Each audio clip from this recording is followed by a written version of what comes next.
bonjour encore une fois. Marhaba bikoum.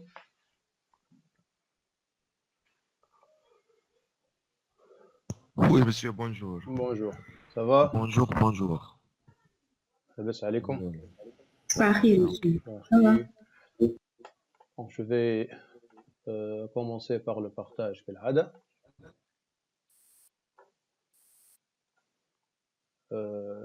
Dites-moi, est-ce que vous êtes en train de voir le partage? Oui, monsieur. Parfait.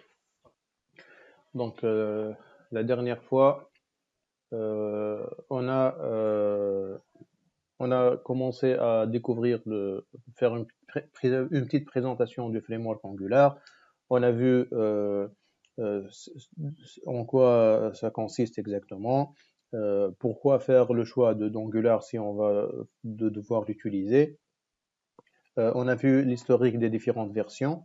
Et on a passé ensuite à l'installation des différentes composantes qui constituent l'environnement de développement Angular, notamment donc Node.js, NPM, Angular CLI et bien sûr le VS Code comme éditeur de texte. Ensuite, on a vu comment utiliser CLI pour créer un nouveau projet. D'accord. À la fin de la séance, on a commencé à découvrir un peu le fonctionnement du framework, comment ça fonctionne, les différents mécanismes qui permettent de lancer le framework. D'accord. Aujourd'hui, on va reprendre ce qu'on a commencé la dernière fois à la fin de la séance.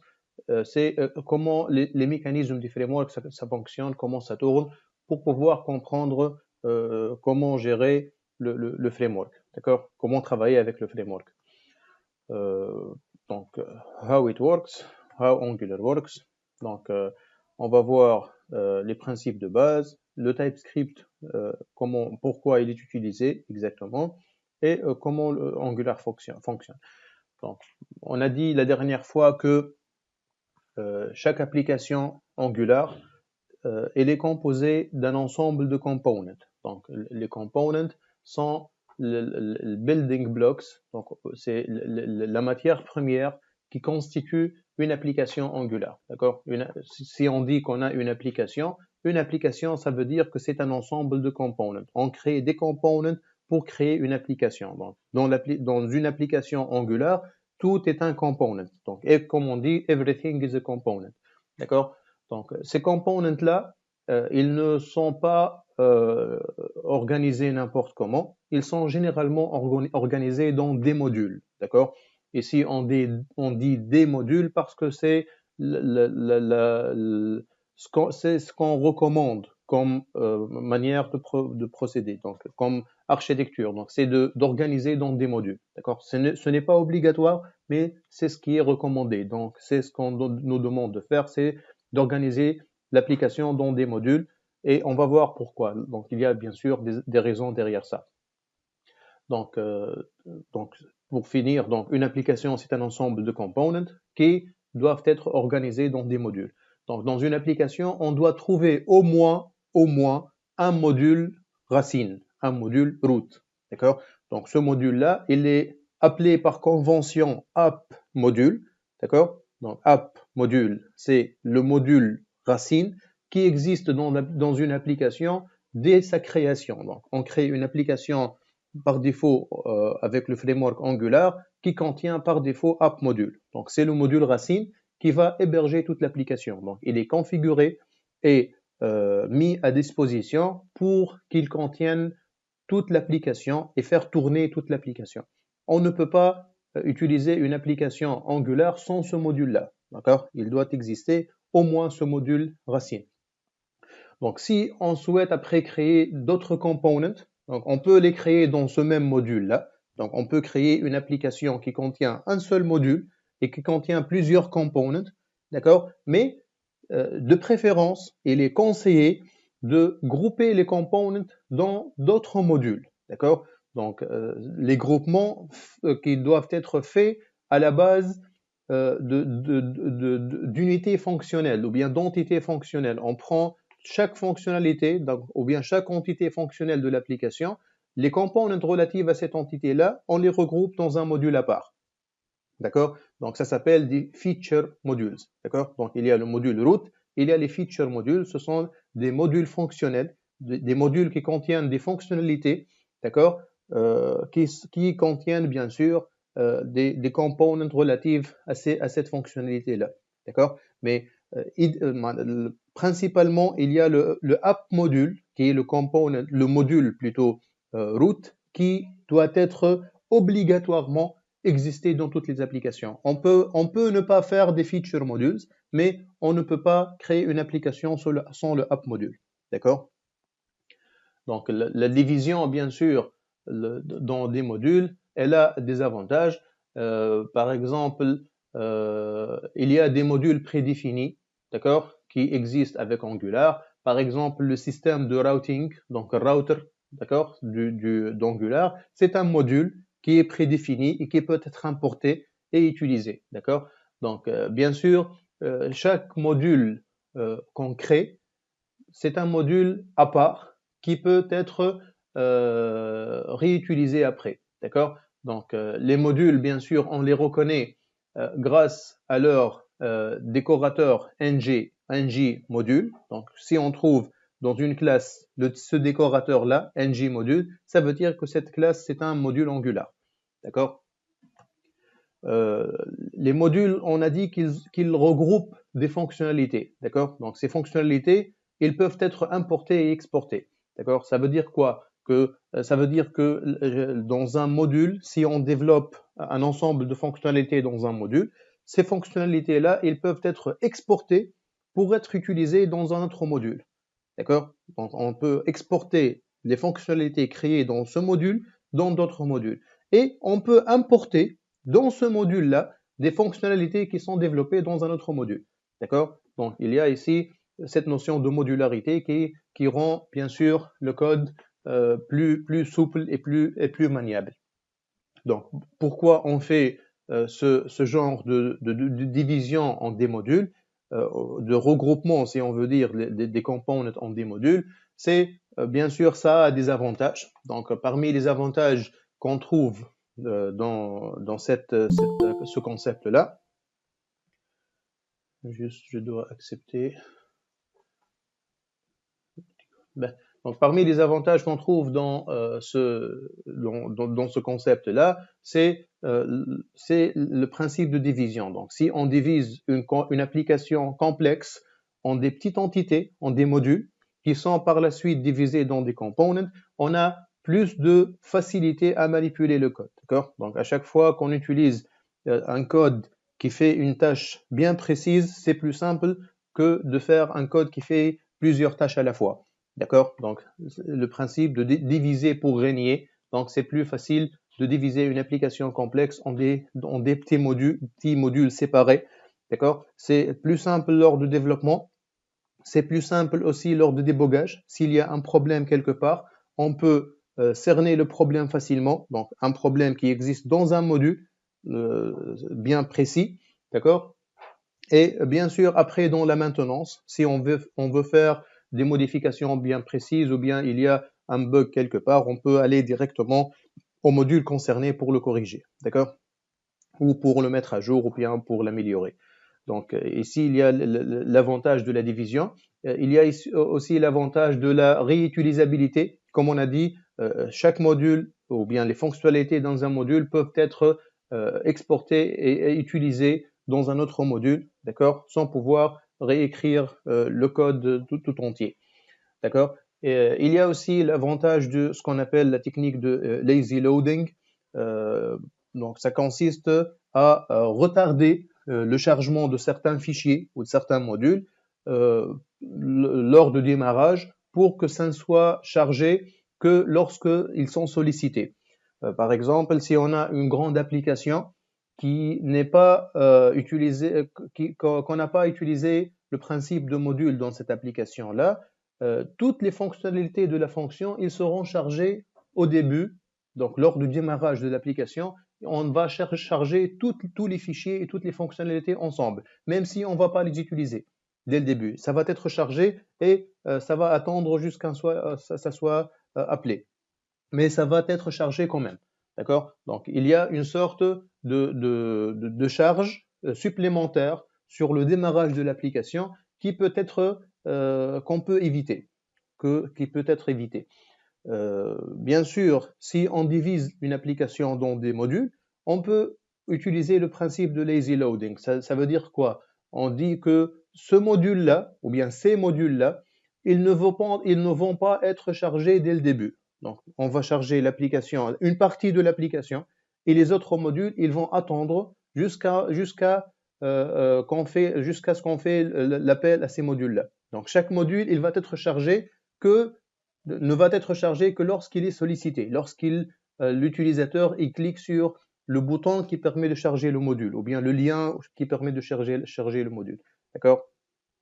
Donc, comme ça, on gagne et on minimise la quantité du code qui va être chargé au début du démarrage de l'application. D'accord? Le démarrage de l'application.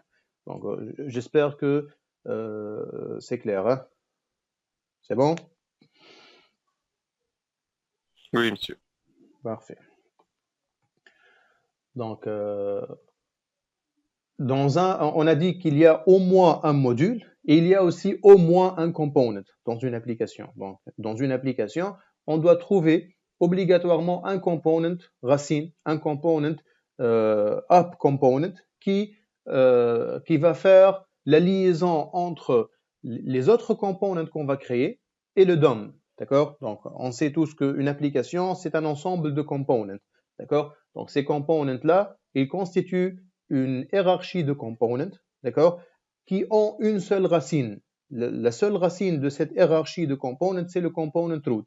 Le component app component, qui est le component racine, qui va être le représentant de tous les components, ou bien le père de tous les autres components, et il va les faire connecter avec le DOM, d'accord, avec le DOM de l'application, d'accord. Donc, tous les components qu'on doit créer, ils doivent passer par le component root, ou bien le app component.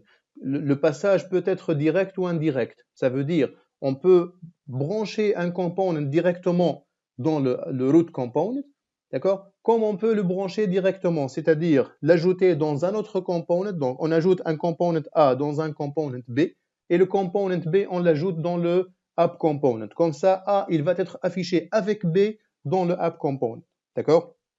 Donc, cette connexion avec le root, elle peut être directe ou indirecte, d'accord? En fait, c'est une arborescence. Et tous les components, ils peuvent passer à la racine à travers leurs parents, d'accord?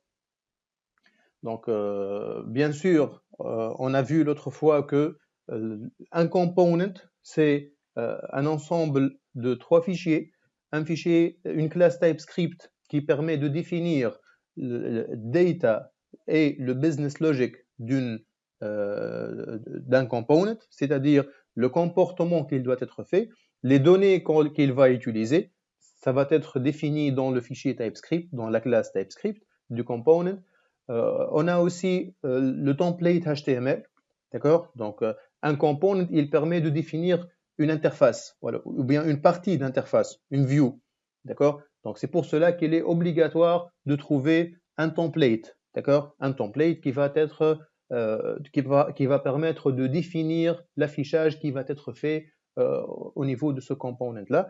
Et bien sûr, il y a les fichiers de style qui peuvent être utilisés, mais ils ne sont pas vraiment obligatoires. On peut s'en passer. Par exemple, vous allez voir, on va utiliser Bootstrap et on ne va pas devoir utiliser le fichier style CSS. D'accord? Mais principalement, il y a 2 fichiers qui sont nécessaires, c'est-à-dire qu'on ne peut pas s'en passer. C'est la classe TypeScript du component et le template. D'accord? Donc, comment ça se passe? D'accord? Donc, pour dire, avant de passer à la ligne 3, je vais sauter à la ligne 4. D'accord? D'ailleurs, je vais inverser l'ordre pour que ça soit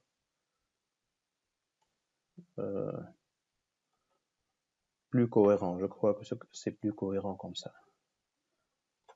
Juste 2 secondes. Voilà. Je m'excuse. Donc, pourquoi le comportement le comportement et le template, c'est les fichiers les plus intéressants parce que un component, par défaut, il permet de définir une interface. Un component, il permet de définir une interface. D'accord? Quand on dit une interface, c'est-à-dire ça veut dire une partie d'une interface ou bien une interface tout entière. Mais généralement, on parle d'une partie d'interface.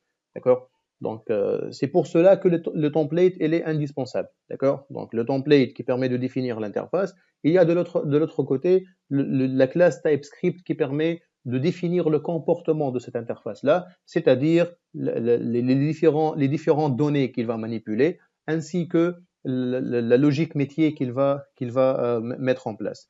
D'accord? Donc, comment ça se passe? Ça se passe à travers l'évaluation de ce qu'on appelle les directives. D'accord? Donc, ici, on est en train de découvrir le jargon d'Angular. On a vu le mot component, le mot module, le mot directive, binding, ce sont des mots techniques relatifs au framework. Donc, je préfère les garder dans la langue anglaise pour éviter les mauvaises détours de traduction. Hein. Donc, vous allez trouver, je préfère dire component plutôt que composant. D'accord?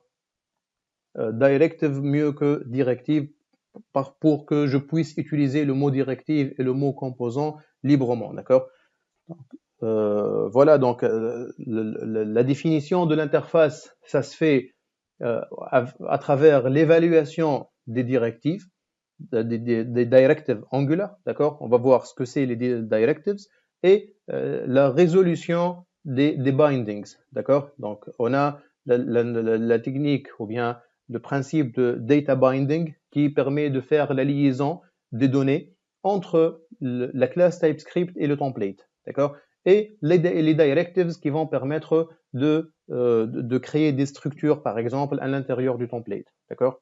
Dans l'objectif de modifier le template qui sera affiché au niveau de l'interface de ce component-là. Donc, dans la partie de l'interface ou bien le view que le component essaie de faire, d'afficher plutôt.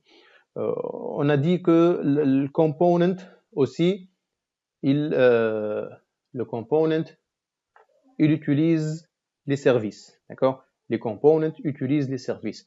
Donc, les services, en fait, c'est quoi? Ce sont des classes indépendantes, d'accord? Ce sont des classes indépendantes qui contiennent une logique métier bien précise. Ces classes, elles sont indépendantes des components, c'est-à-dire une logique métier qui n'est pas en relation directe avec l'interface. Une logique métier qui peut être utilisée dans plusieurs interfaces. Je vous donne un exemple. Si par exemple on souhaite faire une requête dans une base de données pour récupérer une telle donnée, d'accord? Donc cette requête-là qui va chercher une donnée au niveau de la base, elle peut être utilisée dans plusieurs components, dans plusieurs interfaces. Donc si je peux définir cette requête-là au niveau du component, mais ça va être prisonnier au niveau du component. Si je la définis dans un service, je peux l'utiliser dans plusieurs components à la fois. Je ne suis pas obligé de réécrire la logique métier qui permet de faire la recherche de cette information-là au niveau de la base de données plusieurs fois. Je la fais une seule fois dans un component, dans un service plutôt, et je peux partager ce service-là entre les components. Donc, chaque component peut profiter de ce service-là, d'accord? Et cette tâche sera déléguée au service là, et ce service-là, il va être sollicité par tous les components. Alors que si je définis cette logique métier dans un component, elle va être prisonnière dans ce component-là. D'accord? Et je dois la réécrire, si je dois l'utiliser une autre fois, je dois la réécrire une deuxième fois. D'accord? Donc, idéalement, c'est de déléguer cette logique métier si elle est indépendante et si elle peut être utilisée par plusieurs components, je peux la déléguer à un service qui va se charger, d'accord, de la définir et ça peut être injecté dans les autres components. Donc, on parle d'injection, d'accord? C'est pour cela que les services, ils sont reconnus avec le décorateur injectable, d'accord? Si on trouve ce décorateur-là, ça veut dire que c'est un service, d'accord? Donc, pourquoi on ajoute ce décorateur-là injectable au service? Parce que ça peut être injecté comme dépendance, d'accord, dans d'autres classes, d'accord? On parle ici de ce qu'on appelle DI, d'accord, Dependency Injection, d'accord? Donc, c'est une injection de dépendance qui va être faite à travers le service dans les classes des components, par exemple, d'accord? Est-ce que c'est clair? Oui, monsieur. Parfait. Donc, on reprend un peu le contenu de notre projet. Donc, on a dit que le projet il est configuré par défaut, donc ça fonctionne par défaut parfaitement. Donc, ça n'a aucun sens de recréer la configuration. D'accord? Ça n'a aucun sens de recréer la configuration. Si vous voulez le faire, donc vous devez assumer vos responsabilités. Voilà, donc on a dit que il y a des dépendances qui sont installées automatiquement par npm au niveau de chaque projet. Donc ces dépendances-là, comme on a vu la dernière fois, ils sont installées au niveau du dossier Node Modules, d'accord? Donc, ce dossier-là, il contient les différentes dépendances qui sont installées. Donc, bien sûr, ces dépendances-là, ils sont définies au niveau du package.json. On va voir après, ce fichier-là, package.json, il permet de définir les dépendances. Et npm, lorsqu'il va installer les dépendances, il va lire le contenu de ce fichier-là pour découvrir les dépendances qu'il doit installer et il va les installer au niveau de Node Modules. D'accord? Ici, le dossier SRC, il contiendra tout le code source de notre application. D'accord? Donc, c'est le dossier dans lequel on va passer la majorité de notre temps. Et il y a les fichiers de configuration, donc un ensemble de fichiers de config qui sont sollicités parfois, d'accord, pour modifier la config. Par exemple, le package.json, il est mis à jour automatiquement lorsqu'on installe une dépendance. Et on peut ajouter dans Angular.json les configs de l'application. Donc, on peut ajouter les configs de notre application. D'accord? On va voir après comment un exemple d'utilisation. Si on rentre dans le SRC, le dossier SRC, on trouve qu'il contient plusieurs fichiers. Un des fichiers les plus importants, c'est le fichier index.html. D'accord? Donc, le fichier index.html, c'est le fichier single page de notre application. Donc, on a dit que Angular, il permet de créer ce qu'on appelle SPAs, ou bien Single Page Application. Ces applications-là, c'est une sorte d'application qui contient une seule page, et cette page-là, elle est modifiable avec du code JavaScript pour changer son contenu sans la recharger. D'accord?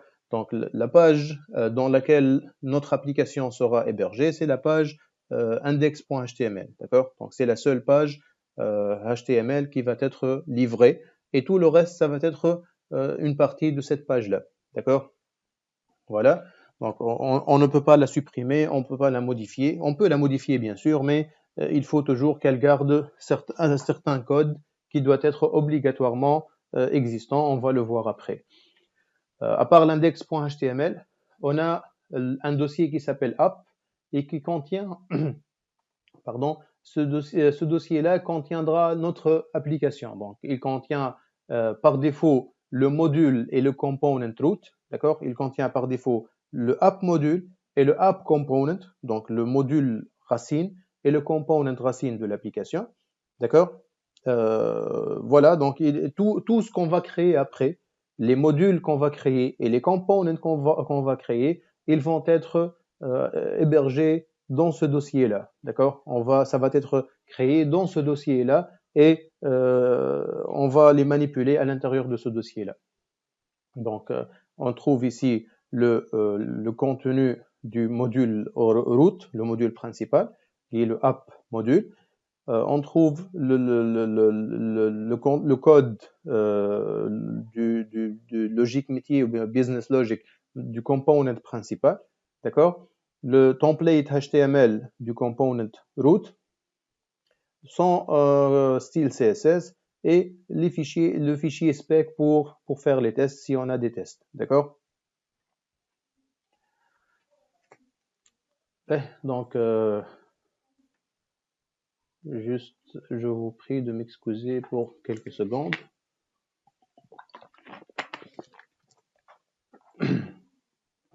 Donc, on va voir maintenant c'est quoi TypeScript, d'accord? Donc, on va voir TypeScript. Donc, TypeScript, c'est en fait un langage de programmation open source et qui est développé par Microsoft, d'accord? Donc, l'objectif derrière TypeScript, c'est d'améliorer et de sécuriser la production du code JavaScript. Donc, c'est pour cet objectif-là qu'on a créé TypeScript. Donc, on sait tous que JavaScript est un langage qui n'est pas très structuré. Il n'y a pas plusieurs restrictions dans le langage.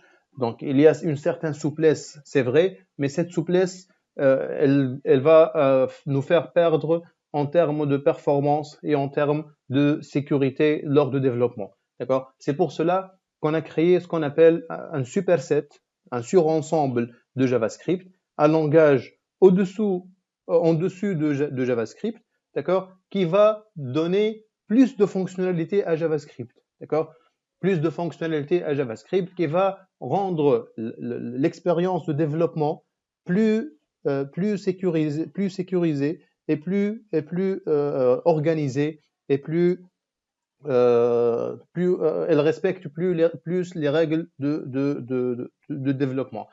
Par exemple, on sait tous que JavaScript n'est pas un langage typé, ou bien c'est un langage faiblement typé, comme on dit. Par exemple, si on déclare une variable en JavaScript, on n'a pas besoin de déclarer son type, d'accord? Et une variable, elle peut changer de type à n'importe quel moment, d'accord? C'est ce qu'on appelle un langage faiblement typé ou bien non typé, d'accord? Dans TypeScript, on nous oblige, par exemple, de typer les variables ou bien les fonctions. Donc, chaque variable, elle doit avoir un type. Lorsqu'on crée une variable, elle doit avoir un type. Et ce type-là, il doit être respecté. D'accord? Donc, c'est une parmi les fonctionnalités offertes par TypeScript. Par exemple, on sait tous aussi que JavaScript n'est pas un langage orienté objet, c'est un langage orienté prototype, d'accord? Malgré que la version ES6 de JavaScript, elle offre la syntaxe des classes. On peut écrire classe, fournir le nom de la classe, constructor et définir une fonction de constructeur, et on définit les différentes méthodes d'une classe, il va les prendre en charge. Mais derrière, le principe derrière ça, c'est le principe de prototype. C'est pas un principe de classe. La preuve en est que si on essaye de mettre en place la théorie ou bien le principe d'encapsulation de l'orienté objet, par exemple, ça ne va pas marcher. Par exemple, si on définit une variable comme private ou bien protected ou bien public, ce mécanisme-là, il ne veut pas marcher parce que JavaScript n'est pas un langage orienté objet. D'accord? Donc, avec TypeScript, on apporte cette notion de classe, les interfaces, tout ce qui est en relation avec l'orienté objet, on va pouvoir le manipuler à travers le TypeScript. D'accord? Et bien sûr, il y a plusieurs autres fonctionnalités qui sont offertes avec TypeScript. D'accord? On n'a pas un cours de TypeScript pour aller plus en détail, mais ce que vous devez retenir, c'est que tout code TypeScript qu'on va écrire, d'accord, il va être compilé en code JavaScript, d'accord?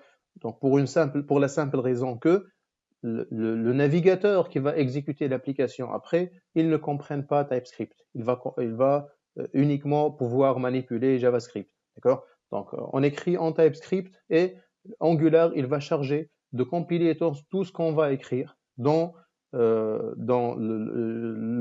un code JavaScript qui va pouvoir être interprété par le moteur JavaScript du navigateur. D'accord?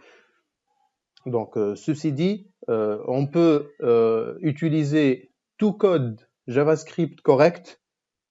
Tout code JavaScript correct peut être utilisé à l'intérieur de TypeScript. D'accord? Donc, TypeScript, il donne plus de fonctionnalités à JavaScript. On ne va pas éliminer des fonctionnalités, mais au contraire, on va rajouter des fonctionnalités. D'accord? Sauf que on doit respecter les règles de TypeScript. D'accord? Voilà. Donc maintenant, si vous vous rappelez la dernière fois, on a essayé de démarrer notre application. D'accord? Donc je vais ouvrir le projet qu'on a créé la dernière fois. C'est groupe A, voilà, celui-là.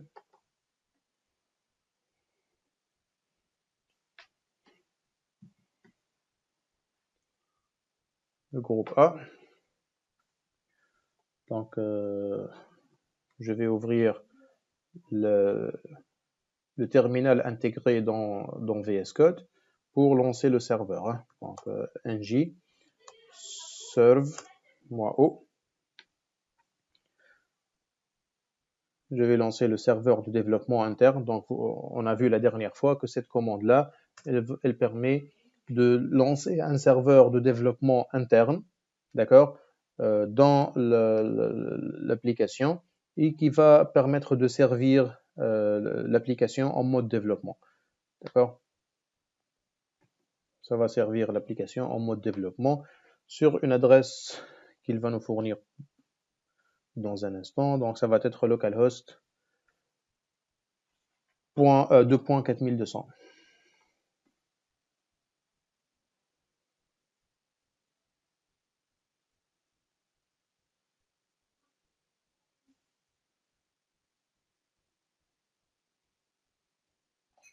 Monsieur, Yes, oui, نجم نحل على CMD. bien sûr. Oui. Je suis en train d'utiliser le terminal intégré pour minimiser le nombre de fenêtres ouvertes. Hein. باهي اوكي. Je ne peux pas أكثر من fenêtres.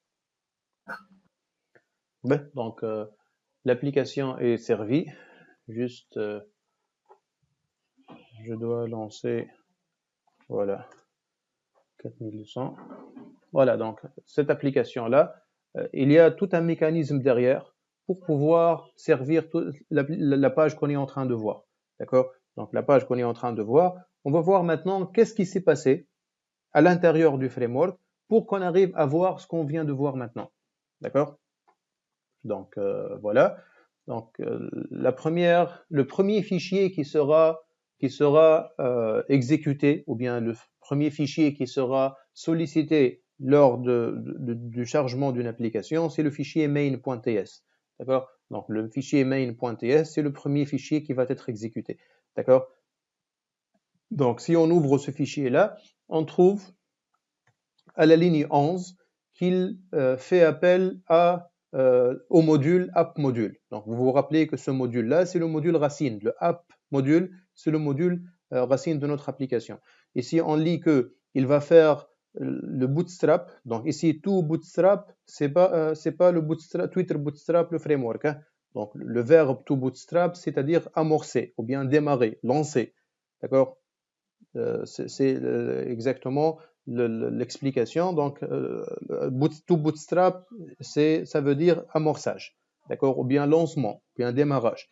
Donc, il va lancer le module app module, d'accord. Donc, le app module, c'est le module qu'on a dit que c'est le module root, d'accord. Donc, comment il va reconnaître le app module? C'est grâce à l'importation. Donc, on trouve dans la ligne 4 qu'il y a importation du app module depuis le fichier depuis le dossier app/app module, d'accord. Donc c'est ce fichier là, d'accord. Donc il fait appel à app module pour pouvoir l'amorcer. Il va démarrer le app module. C'est pour ceci qu'on a dit que la configuration par défaut, ça ne doit pas être changé parce qu'elle est faite pour démarrer de cette manière là. Bien sûr, c'est modifiable, ça peut être modifié, mais on joue avec le feu, comme on dit. Il n'y a pas une raison, il n'y a pas une vraie raison de la modifier. Donc, le app module, qu'est-ce qu'il contient en fait? Donc, si on va chercher le app module, voilà, donc on va voir que le app module, à son tour, à part les importations et les déclarations, ainsi de suite, il y a une ligne très importante qui dit que le app module, il va lancer le app component. D'accord? Donc, on a vu que le app module, il sera lancé et le app module, à son tour, il va lancer le app component. D'accord? Donc, il va dire ici, en quelque sorte, qui est le component qui sera lancé automatiquement dans l'application. D'accord? Est-ce que c'est clair? Oui, monsieur. Ben, donc, bien sûr, le app component, il est importé aussi à travers la ligne 4. Hein. Donc, on va importer l'app component depuis le même dossier, le fichier app component. Bien sûr, l'importation se fait toujours sur le fichier .ts. Hein. On ne précise pas ici l'extension parce que c'est toujours .ts. D'accord? Si on essaye de récapituler maintenant, donc tout d'abord, il y a le main.ts qui va démarrer avec le démarrage de l'application Angular. Le main.ts, il va faire appel au app module, il va lancer le app module, d'accord? Et le app module, à son tour, il va lancer le app component, d'accord? Quand on dit qu'on va lancer le app component, on va lancer le component avec toutes ces composantes, d'accord? Principalement le fichier .ts et le template, d'accord? S'il y en a un style, il va être appliqué. Et si on a des tests, ils vont être exécutés, d'accord? Mais principalement, le fichier TS, il va être lancé. Et dans le fichier TS, on trouve que il fait appel à un template qui s'appelle appcomponent.html. D'accord? Donc, quand on dit un component, c'est l'ensemble de ces fichiers-là. D'accord? Pardon. Dans le appcomponent.ts qui est amorcé avec le module, d'accord, on trouve qu'il définit dans le décorateur, le component, un ensemble de métadonnées, comme on a dit. D'accord? Donc, parmi ces métadonnées, il y a le template URL. D'accord? Donc, le template URL, c'est l'attribut qui permet de définir l'emplacement du template HTML qu'on veut créer. D'accord? Donc, template.component.html, ça veut dire ce fichier-là. D'accord? app.component.html, ce fichier-là, c'est le fichier de template que le component il va utiliser. D'accord?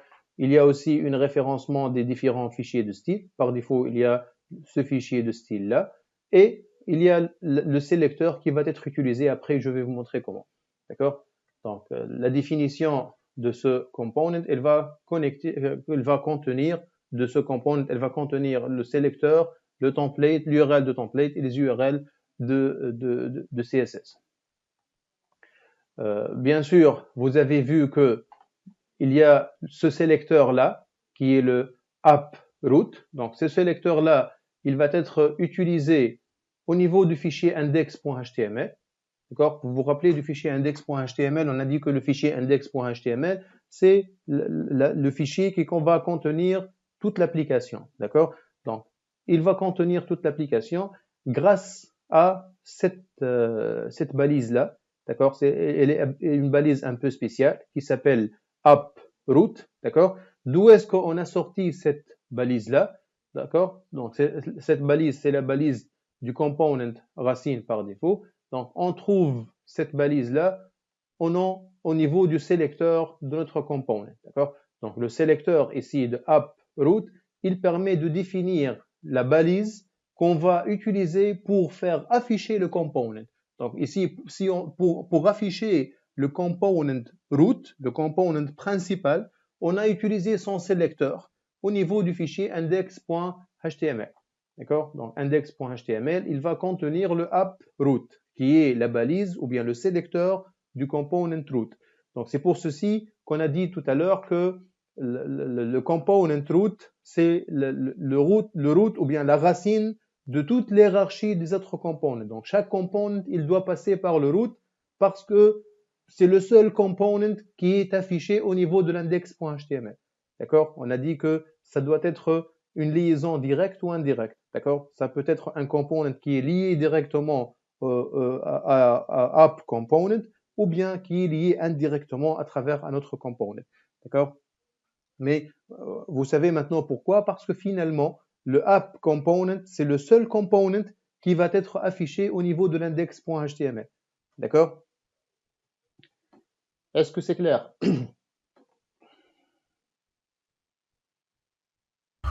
Oui, monsieur. Parfait.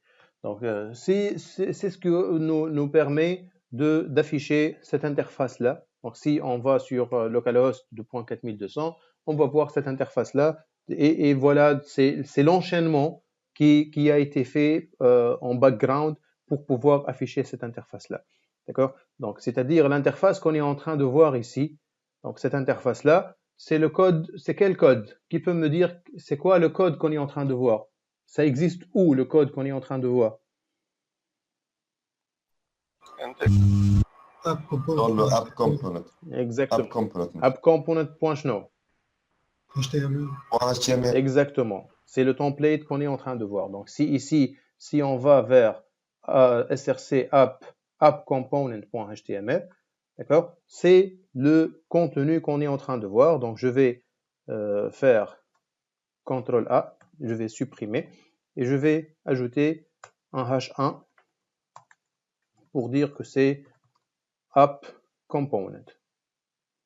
Donc ici, vous allez remarquer que lorsque je vais enregistrer les modifications, donc lorsque vous faites une modification et le serveur de développement est lancé, d'accord, il va détecter automatiquement la modification et il va faire la compilation automatiquement, il va faire le rechargement de la page, d'accord? Donc ce qu'on appelle le hot reload, d'accord? Dans les serveurs de développement, cette fonctionnalité s'appelle le hot reload, c'est-à-dire vous n'avez pas besoin de refaire la compilation ou bien de refaire la page, il va la refaire automatiquement. Voilà, donc vous avez remarqué que je n'ai pas actualisé la page, c'est fait automatiquement grâce au serveur de développement, grâce à la fonctionnalité hot reload du serveur de développement. Voilà, donc ici, on a changé le contenu du app component.html, c'est le template du component principal, et automatiquement, ça a changé dans l'interface. D'accord? Bien sûr, le code source ici de l'application, si on met n'importe quoi ici,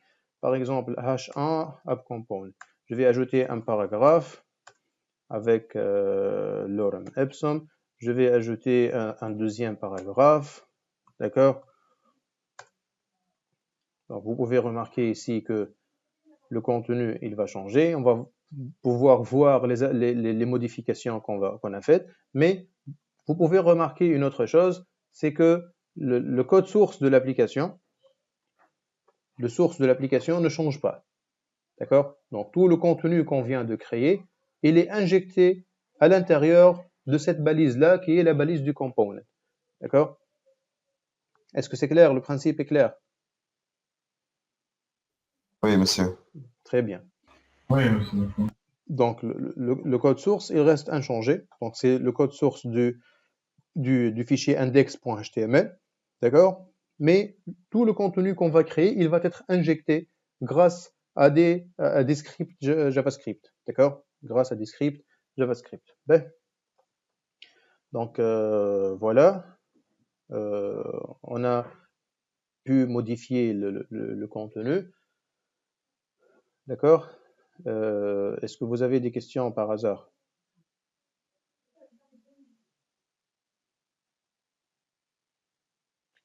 Est-ce que vous avez des questions? Non, c'est bon, monsieur. C'est bon, parfait. Ouais. Donc, Monsieur, oui, la création d'un component automatique تصير ولا on va le voir manuel? ensemble. Attends, نشوفه. On va voir ensemble comment ça se fait. D'accord. نشوفوها juste tout de suite. Mais avant de passer la création d'un component, comment ça se fait? Est-ce que c'est automatique ou bien non? Je vais ajouter le framework CSS Bootstrap, donc Twitter Bootstrap, je vais l'ajouter à notre application. D'accord? Je vais ajouter Bootstrap à notre application. Comme ça, Comme ça, on peut utiliser le Bootstrap, hein, d'accord? Au lieu de fournir à chaque fois des classes CSS pour mettre en forme, mais franchement, je suis pas trop doué avec CSS. Ben, donc, comment ajouter Bootstrap, installer Bootstrap au niveau d'une application Angular, d'accord? Il y a deux façons de le faire.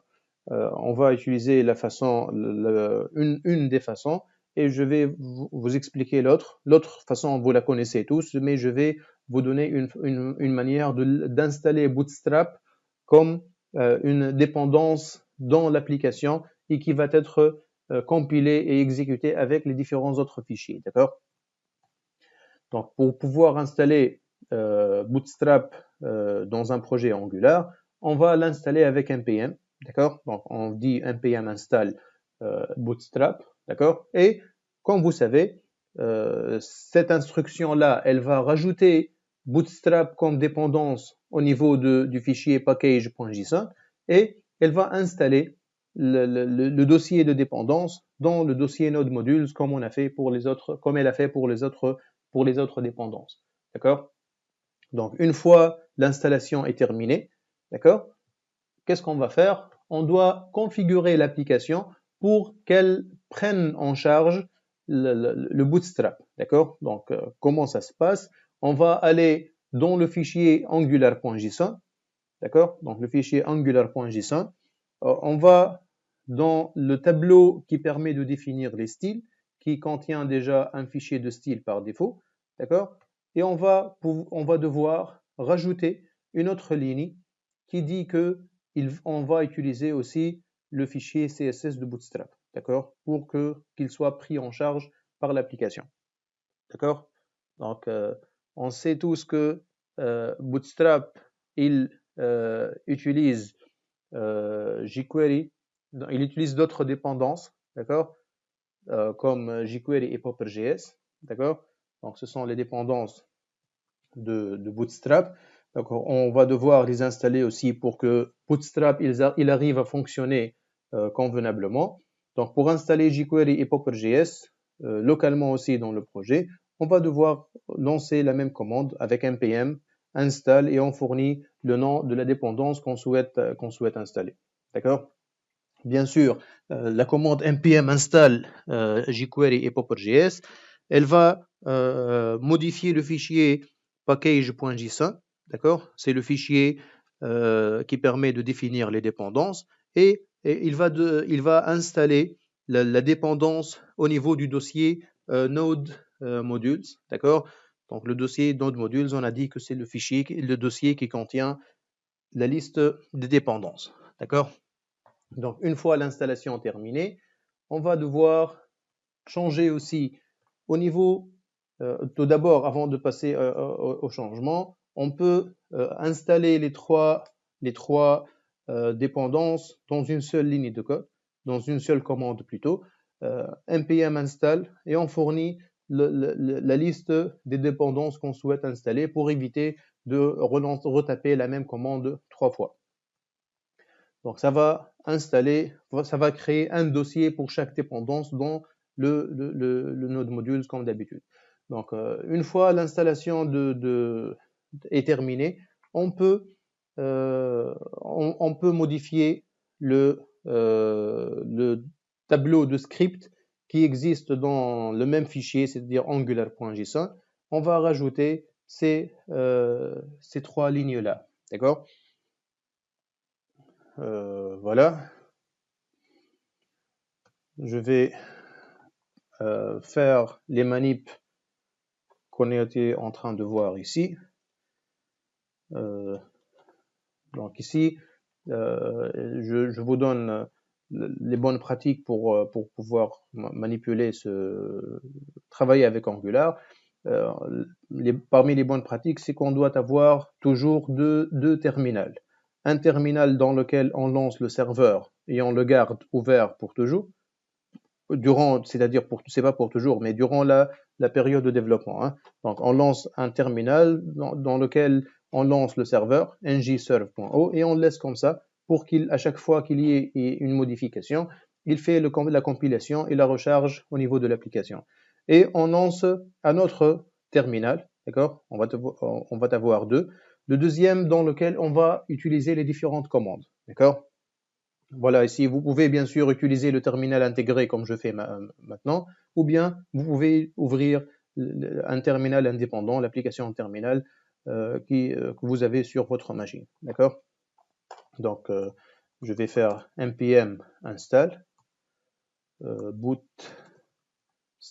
Bien sûr, si vous avez besoin d'installer une version bien précise de Bootstrap, vous pouvez fournir la version ici. Par exemple, si je veux installer les versions 3.5, par exemple, je vais faire comme ça. Mais je vais laisser sans aucune version, comme ça, il va m'installer la dernière version. Hein.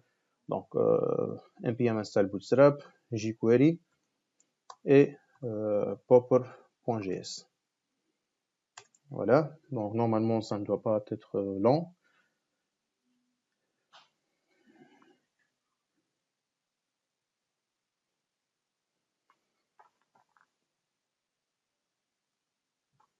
مسيو السيونس هذوما مسجلين ولا أي تلقاو normalement un enregistrement de la séance du groupe A séparée, une séance du groupe B séparée. Donc, je vous donne les enregistrements des deux séances pour que chacun يلقى les repères نتاعو. Si par exemple وين تبعتهم لنا ولا sur Google Classroom. Oui, c'est quoi le code, monsieur? Il n'y a pas de code, juste je vous ai envoyé le lien. تدخل avec le lien que je vous ai envoyé. Donc البارح بركة في الايميل بعثت لكم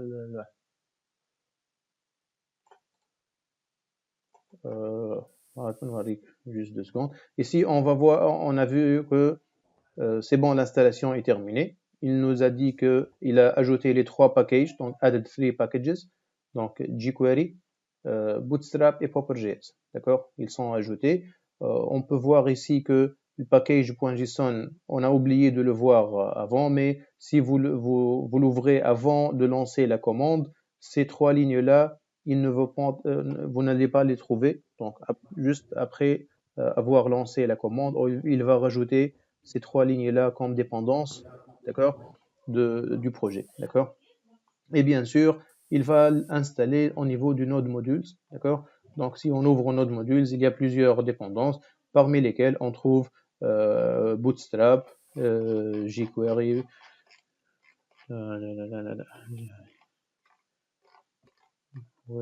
voilà, donc jQuery, ainsi de suite. Okay. Donc, voilà, donc c'est l'installation des dépendances. Donc, juste, on doit devoir aller à angular.json. Donc, angular.json, c'est le fichier de config de notre application. D'accord? Donc, dans angular.json, il y a ce tableau-là de style qui contient src/styles.css. Donc, dans le dossier src, il y a le fichier styles.css. C'est un fichier dans lequel on peut définir s'il y a des styles, un style global qu'on veut appliquer à toute l'application. On peut le définir ici. Et on a aussi la possibilité d'appliquer un style à chaque component. D'accord? Donc, il y a les deux possibilités. On peut travailler avec un style global sur toute l'application qui peut être défini ici. D'accord? Donc, ici, il dit que on peut ajouter global styles. D'accord? Au niveau de tout, c'est-à-dire un style qui va être appliqué à toute l'application. Ou bien, on peut définir un style propre à chaque component séparément. D'accord? Donc, ici, dans angular.json, dans le fichier angular.json, c'est un fichier de configuration de toute l'application. D'accord? Parmi les configs qu'il est en train de lister, c'est où est-ce qu'on trouve les fichiers de style. D'accord? Donc, il dit que le fichier style.css, il est là. Je vais rajouter ici, à part le fichier styles.css, depuis node modules. Donc, je vais faire appel à Bootstrap, dist css, bootstrap, bootstrap.min.css.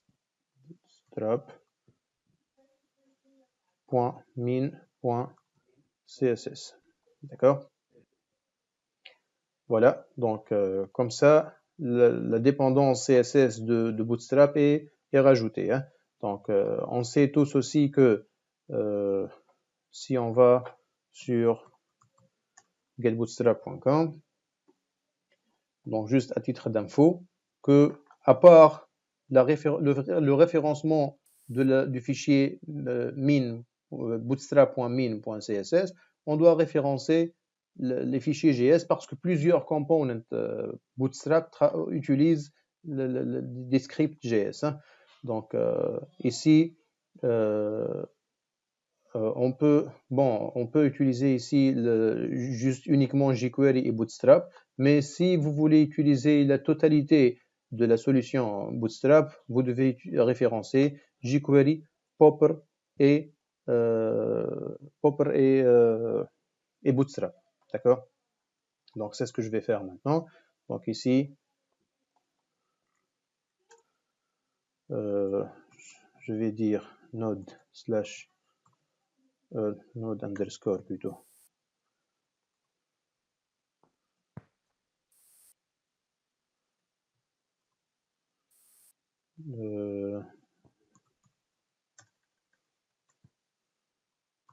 jQuery dist jQuery.min.js jQuery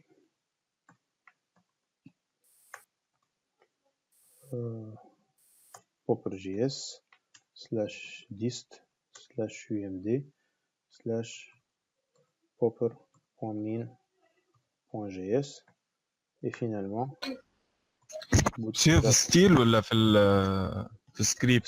Script. On est en train de référencer les fichiers GS, script. Donc, styles, on référence le fichier CSS. Le fichier bootstrap.min.css. Donc, dist gs bootstrap.min.js. Voilà. Donc, comme ça, on est sûr que tout le framework Bootstrap, il fonctionne parfaitement. D'accord? Comme ça, on fait la config une seule fois. Hein. Ben, donc, une fois, bien sûr, si on ne rajoute pas ces lignes-là, donc si vous allez remarquer que si on ne rajoute pas ces lignes-là, c'est-à-dire si je les commande, par exemple. Alors,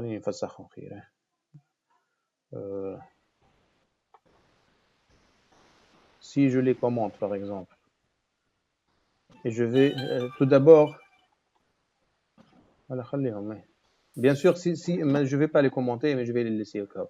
Si je ne fournis pas ces lignes-là, il ne va pas pouvoir appliquer le style. C'est nécessaire, hein, sinon ça ne va pas fonctionner. Hein. L'installation, uniquement l'installation ne fera pas l'affaire. Hein. On doit ajouter ces deux lignes. Oui, ces lignes-là. Oui. Excusez-moi, à la dernière ligne, vous avez écrit Noobstrap. Vous avez oui. Merci bien. Merci très bien. Donc, ici, si on souhaite utiliser maintenant Bootstrap, si par exemple, on va utiliser un div avec la classe Jumbotron,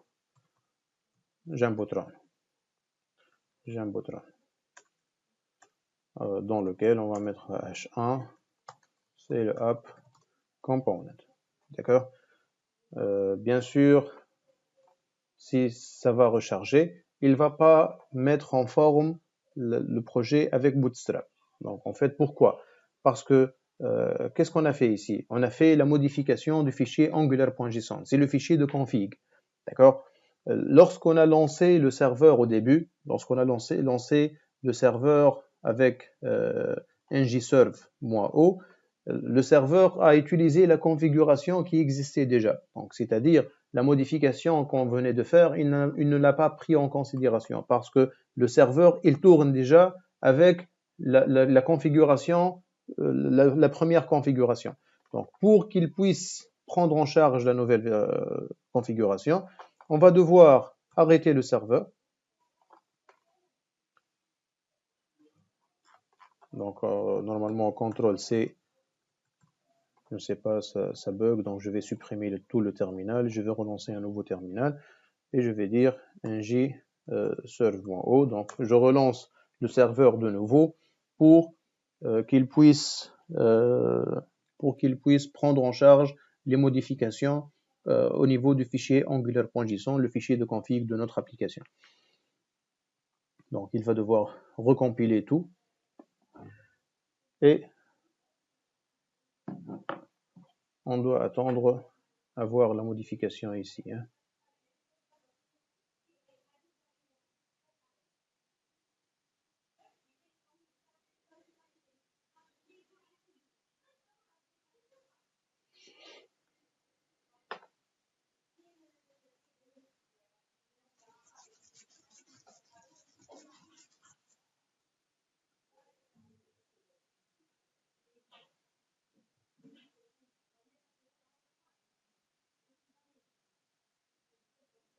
Voilà.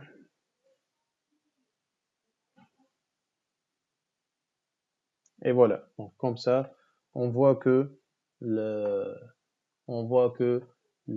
Bootstrap est pris en charge. Hein. D'accord? Donc, comme ça, on est sûr que Bootstrap est pris en charge. Donc, on va rajouter encore une modification. Donc, je vais couper tout ceci. Je vais ajouter un div avec les classes container dans lequel je vais mettre le Jumbotron.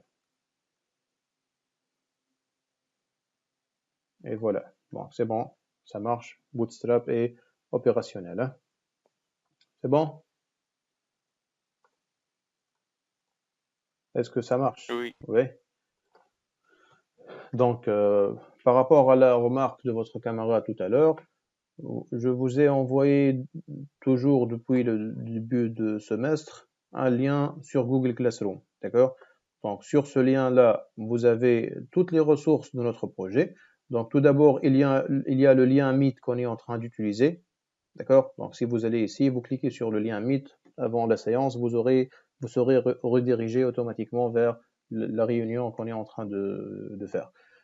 Vous avez aussi toutes les ressources depuis le début du module, d'accord? Toutes les séances, d'accord? Avec les présentations PowerPoint, les enregistrements vidéo des différentes séances, d'accord? En plus, vous avez un tableau qui enregistre les présents, hein? Donc la liste des présents. Donc vous avez un tableau Monsieur, qui contient la liste des présents. Oui, ما حابش يدخل لي راهو il faut utiliser le compte scolaire. Hein. Il faut avoir le compte ulttunisie.com.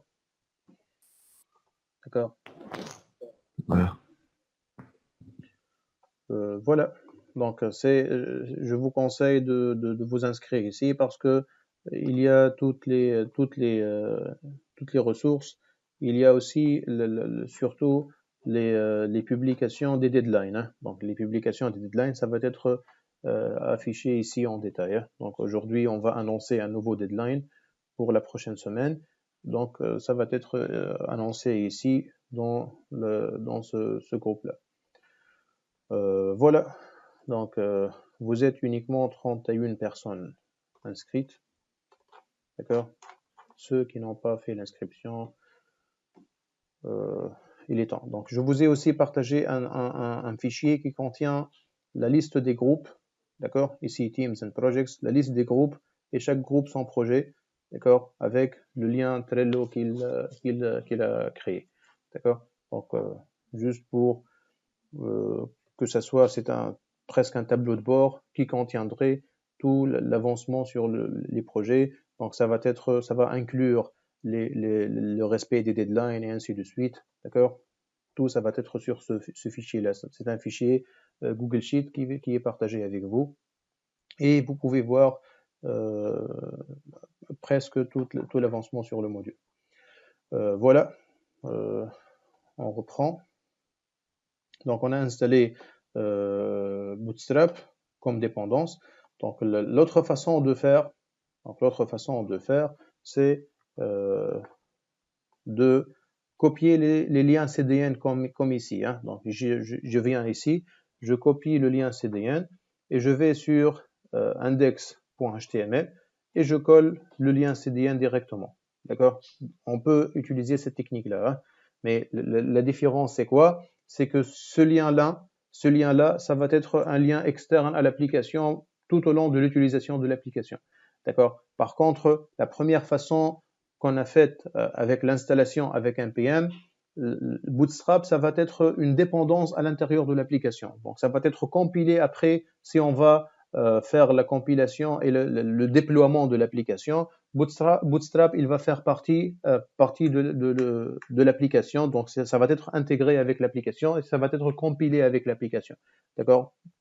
C'est ça principalement la différence. Hein. Mais ça n'empêche, vous pouvez utiliser la manière qui vous va. Hein. Donc, si vous voulez utiliser le npm install ou bien copier-coller le CDN dans le fichier index.html, vous êtes libre, vous avez le choix. D'accord? Si vous voulez utiliser une méthode ou une autre. Voilà, donc c'est la partie Bootstrap. On va voir maintenant comment on crée les components. D'accord? Donc, les components. Donc, on va voir la création de components, comment ça se passe. Si vous n'avez pas de questions, bien sûr. Hein.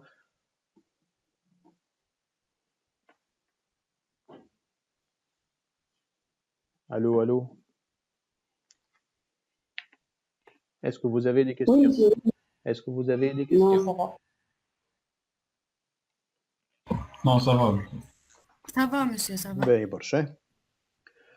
On continue alors à découvrir les components. On a dit que le building blocks d'une application Angular, c'est les components. C'est vraiment très, très important de comprendre cette notion-là. D'accord? Donc, dans cette présentation, on va voir la définition et l'utilité d'un component et comment on crée un component. D'accord? Donc, on a dit que dans une application, il y a au moins un component. Et on l'a déjà manipulé. Donc, le component root qui existe dans l'application par défaut, on vient de le manipuler déjà. Donc, vous avez vu comment on modifie le template et le chargement, le contenu de toute l'application, ça va changer. D'accord? Donc, en plus de ça, ce component-là, on a dit que ça va être le point de connexion ou bien l'élément de connexion de tous les autres components de l'application. Donc, tout le reste des components, tous les components qu'on va créer après, d'accord, les components des différents modules de notre application, tous les components qu'on va créer, ils vont dépendre de ce component-là. Ils vont avoir comme paire le component root, donc c'est-à-dire le app component. C'est-à-dire c'est lui qui va connecter toute l'hierarchie de components de l'application avec le DOM, d'accord? Donc, on rappelle que un component, c'est un ensemble composé d'une classe TypeScript pour définir les données et le business logic du component, plus un template HTML qui permet de définir le view du component avec le style CSS pour ceux qui souhaitent créer un style. Donc, un component, il est reconnu grâce au décorateur @component. Donc, c'est le décorateur qu'on le trouve avant les classes. On l'a déjà vu. Donc, dans le appComponent.ts, d'accord, on trouve que la classe appComponent est précédée par ce décorateur-là. Donc, ce décorateur-là, il va préciser à Angular que cette classe-là, d'accord, c'est un component. Donc, en fait, cette classe, c'est un component.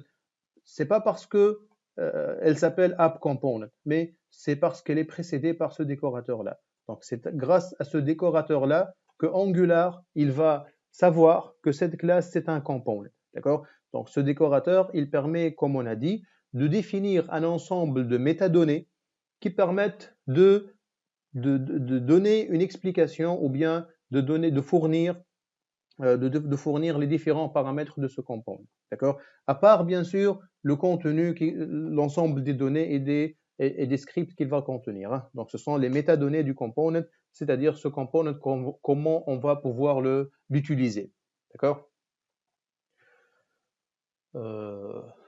Si on fournit ce décorateur-là pour dire que cette classe c'est un component, on va pouvoir bénéficier des avantages du component. En fait, c'est quoi? Parmi les avantages, c'est le cycle de vie d'un component. D'accord? Donc, un component dans Angular, il nous offre, donc Angular, il nous offre un cycle de vie pour le component qui contient des étapes par lesquelles un component peut passer. Par exemple, il y a l'étape de création. Principalement, il y a 3 étapes. L'étape de création, l'étape de modification et l'étape de destruction ou bien de suppression du component. D'accord? Donc, ce cycle de vie-là d'un component, il est manipulé à travers ce qu'on appelle les hooks, d'accord? Un ensemble de méthodes prédéfinies qui permettent de manipuler le component dans les différentes phases de ce cycle de vie. D'accord? Bien sûr, il y a ces trois phases de la cycle de vie. Bien sûr, il y a des phases intermédiaires. D'accord? C'est-à-dire des phases peut-être avant la création, des phases juste entre la création et la mise à jour, d'autres phases entre la mise à jour et la destruction, et ainsi de suite. D'accord? Mais principalement, il y a 3 phases, création, mise à jour et destruction. D'accord? Donc, si on va rechercher sur Internet, par la même occasion, vous allez voir la documentation officielle d'Angular.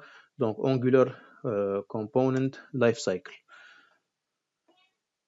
Donc, le site angular.io, donc c'est le site officiel d'Angular. Hein. Donc, dans la documentation d'Angular, on trouve les hooks relatives au life cycle du component. D'accord? Donc, parmi ces méthodes-là, on trouve ng on change, ng on init, do check, after content init, ainsi de suite.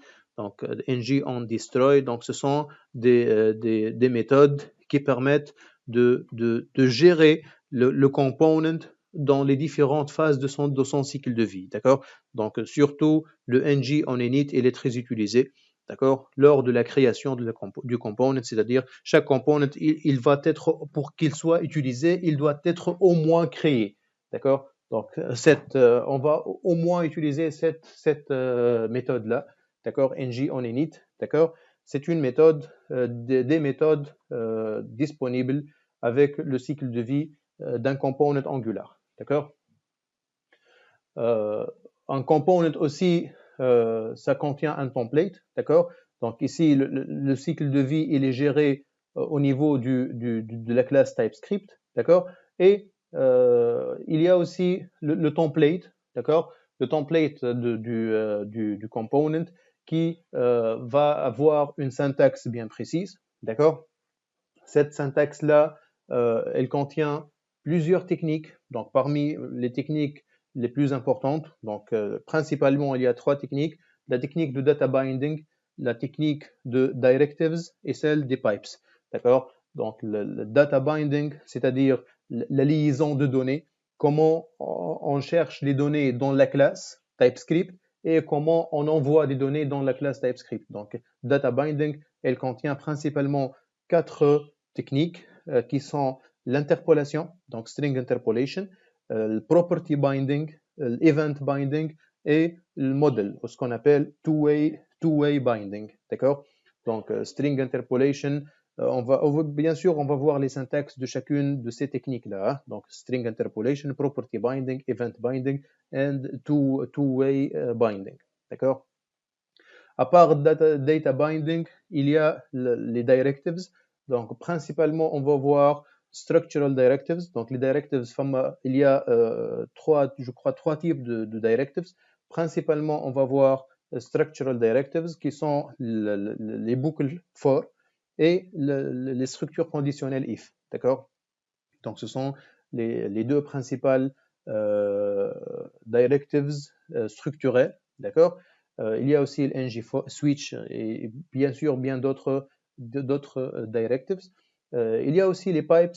Donc les pipes, ce sont des outils ou bien des techniques qui permettent de filtrer l'affichage, d'accord. S'il y a une variable qui va être affichée, on peut intervenir à l'affichage de cette variable-là sans toucher à la vraie valeur. Donc, c'est-à-dire la variable, elle va garder sa vraie valeur, mais lors de l'affichage, on va pouvoir modifier son aperçu.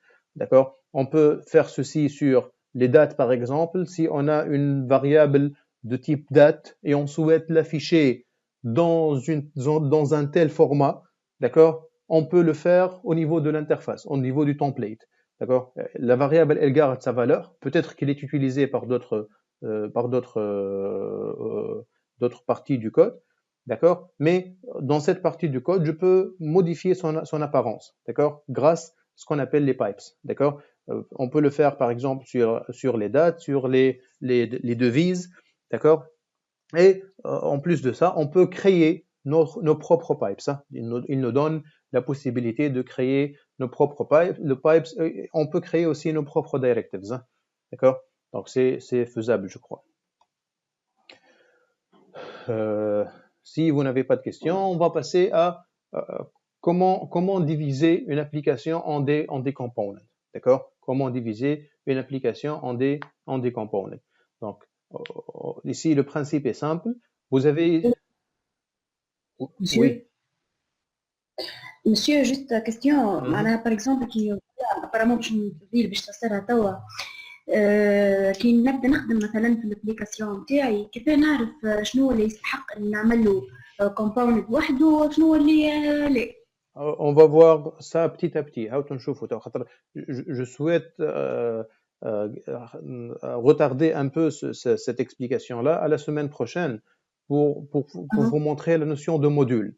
Alors, j'ai dit que les components, ils doivent être regroupés dans des modules. D'accord? Donc, les modules, ça permet d'organiser les components. D'accord? Donc, إذا كان نعرفوا comment on organise les components dans des modules, on peut préciser, voilà, on peut restreindre la définition de chaque component. تجيك أسهل في الديفينيtion. D'accord? D'accord. Mais quand même, on va parler un peu. C'est quoi? Comment on peut définir un component? D'accord? Et on va prendre un exemple réel de les components, comment ils sont créés. D'accord? Et comment on peut diviser une application dans des components. Ben, donc, on prend cette interface-là. On va supposer qu'on veut créer une application qui a une interface de cette sorte-là. D'accord? On imagine que c'est le mock-up de notre application. Ici, on a avec l'orangé, d'accord? Avec le cadre orangé, c'est le app component. C'est le component root qui va héberger toute l'application. Ça, on le connaît déjà. On l'a déjà manipulé. On a dit que chaque component qu'on souhaite créer, il doit passer par ce component-là pour être affiché. D'accord? Ça, normalement, on est clair et tout est clair sur ce principe-là. Hein? Mais tout le reste après, donc tous les components qu'on va créer, toutes les parties de notre application qu'on va créer, ça va être des components qui vont être intégrés dans ce component-là. C'est-à-dire, si par exemple, on a le mock-up de notre application avec cet exemple-là, on a un navbar, on a la partie de contenu ici et la partie sidebar ou la side menu. D'accord? On peut ici créer, à part le app component, 3 components, d'accord? Un pour le menu en bleu, d'accord? C'est le navbar, d'accord? On peut créer un component pour le navbar pour que le navbar soit un component séparé qui contient sa propre logique, sa propre code. On peut créer un component du contenu, ça peut être ici un module, ou bien un ensemble de modules qui vont faire le tour sur cette partie-là, d'accord? Donc, ça peut être un component indépendant ou bien un module indépendant. Et aussi, on a la partie side menu qui peut être un component indépendant. D'accord? Donc, c'est comme ça un peu comment on organise notre application. D'accord? On va prendre un exemple d'une application Donc, le fameux Gmail, d'accord? Donc, Gmail, c'est une application qui est créée avec Angular, d'accord? Donc, on trouve ici que, par exemple, si vous remarquez, lorsqu'on charge Gmail la première fois, il va se charger une seule fois. Donc, ici, si je vais réouvrir Gmail, donc, on voit que la page, elle se charge une seule fois. Donc, chargement de Gmail. Une fois le chargement terminé, on ne trouve pas cette phase de chargement. D'accord? Tout le reste, ça va être des components qui seront éliminés et d'autres components qui vont prendre leur place, d'accord? À chaque événement, d'accord? Par exemple, si on prend cette interface-là, on peut voir que cette partie-là, ça peut être un component séparé, d'accord? Le menu en haut, ça peut être un component séparé. D'accord? Cette partie-là à gauche, ça peut être un component séparé. La partie où on affiche les messages ici, la grande partie, c'est un component séparé qui permet d'afficher les messages. D'accord? Et même les différents messages ici qu'on est en train de voir, ça peut être, chaque message peut être un component séparé. D'accord? Si par exemple ici, on souhaite ouvrir un mail, par exemple, si on clique par exemple sur ce mail-là, d'accord? Bon, on va voir un autre mail. Si on ouvre ce mail-là, par exemple, d'accord? Donc, vous remarquez que lorsque j'ai cliqué sur le mail, si je clique sur le mail, ce mail-là, toute la partie d'affichage des listes des emails, elle va disparaître. C'est tout un component qui va disparaître et un nouveau component, il va apparaître. Ce component, il est réservé à afficher les détails d'un email. Le reste des components, ça n'a pas changé. Donc, vous voyez, c'est une single page, une seule page. Juste, on retire un contenu et on met à sa place un nouveau contenu. D'accord? Si, par exemple, je clique une autre fois sur boîte de réception, je peux voir que le component qui affiche les détails du mail a disparu, a été détruit, et un autre component qui contient la liste des emails a été affiché. D'accord? Si on va par exemple vers le dossier en attente, on va voir que le component a été retiré et un autre component qui a été affiché, sans recharger toute la page. D'accord? Sans recharger. Les autres components, ils vont rester les mêmes. D'accord? Est-ce que c'est clair?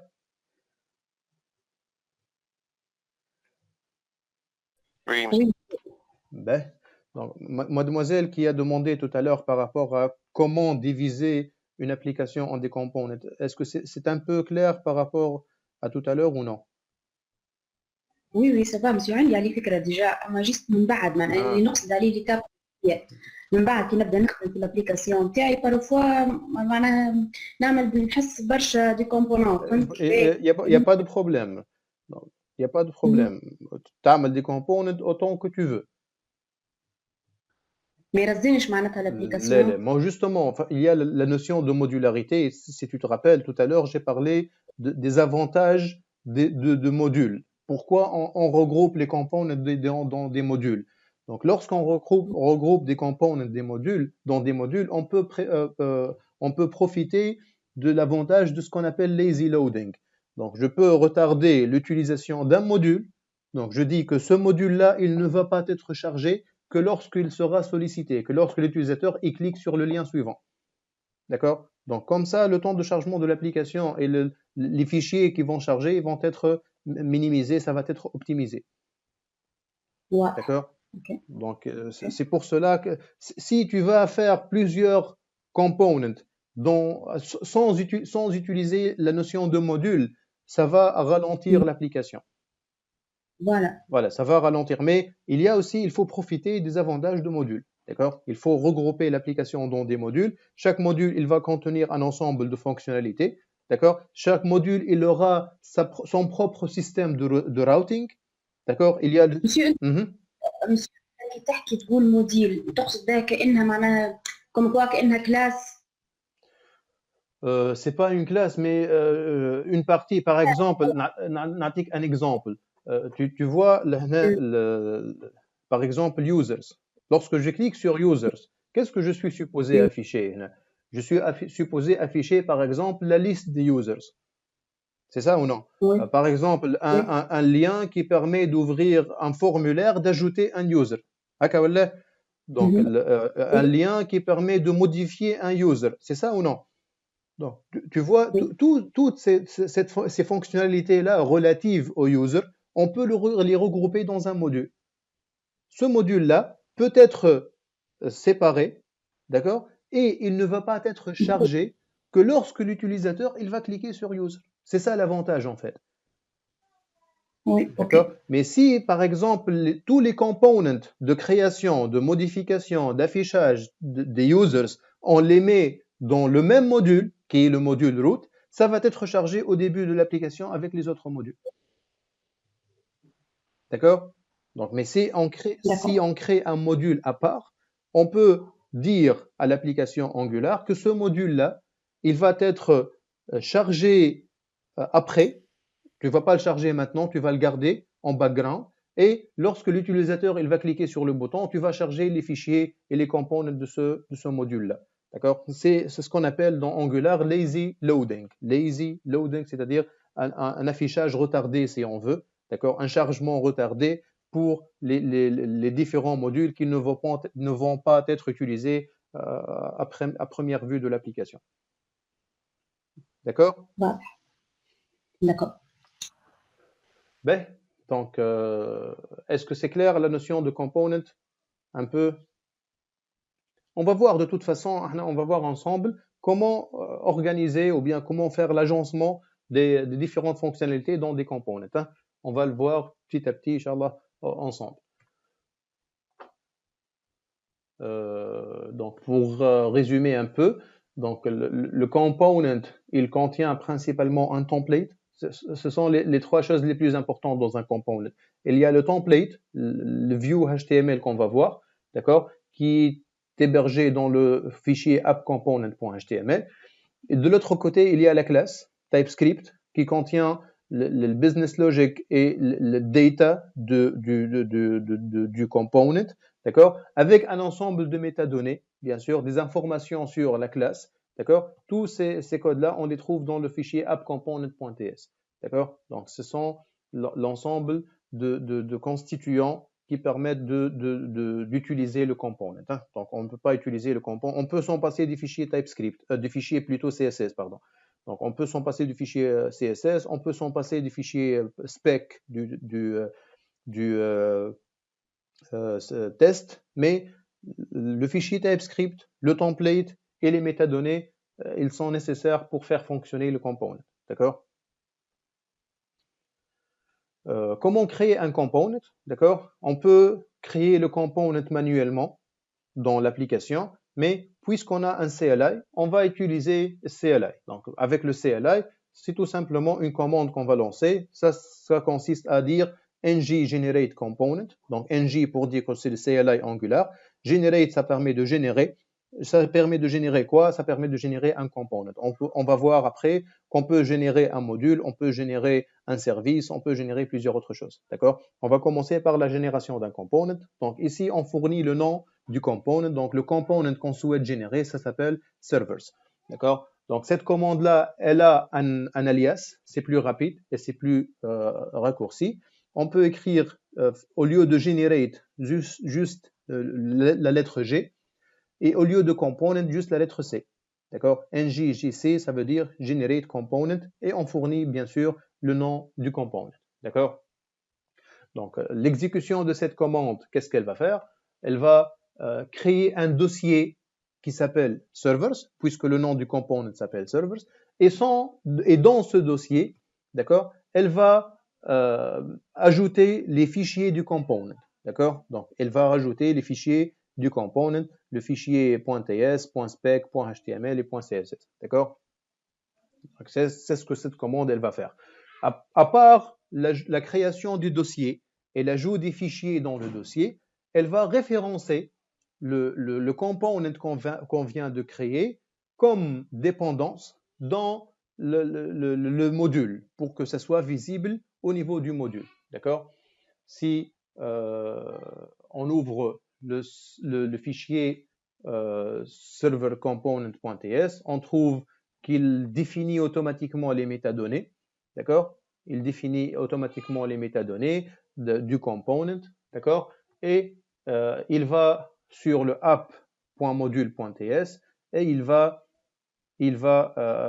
importer le component, d'accord? Il va faire l'importation du component et le déclarer comme dépendance dans le module, d'accord? Donc voilà, ça va être des métadonnées sur le ng module, donc ng module pour dire que c'est un module Angular, d'accord?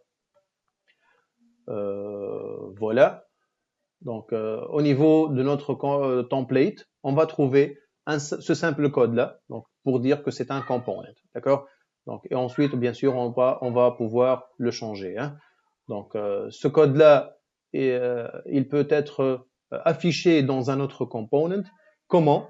En utilisant bien sûr le sélecteur, hein? Donc selector, d'accord? Donc je viens ici au niveau de appComponent.html, c'est-à-dire dans le component root, et j'écris app servers. Donc app servers, c'est quoi? C'est une balise, c'est pas une balise HTML, mais c'est plutôt la balise qui permet d'intégrer un component, d'accord? Donc au niveau de appComponent.ts, on rajoute cette ligne-là, d'accord? D'où est-ce que on sort ce mot-là app servers?